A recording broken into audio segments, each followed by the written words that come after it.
ครั้งในชีวิตหนึ่งจะซาบซึ้งกับหัวใจอ่านบทกลอนแล้วร้องไห้ฟังเพลงได้ตลอดคืนลมหายใจความคิดถึง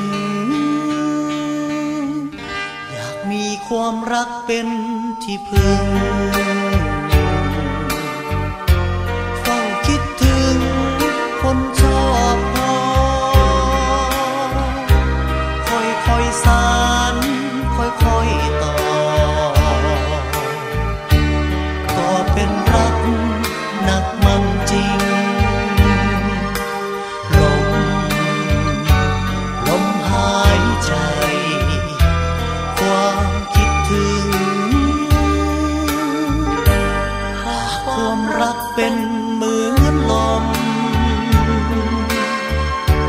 คงพรางพรมอยู่ข้างทางเฝ้ารอคอยเสียจนเกิดคิดถึงเธออย่างจริงจัง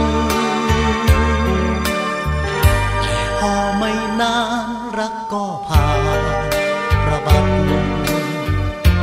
เหมือนลมพัดเลยผ่านไปหากเธอยังจำเพลง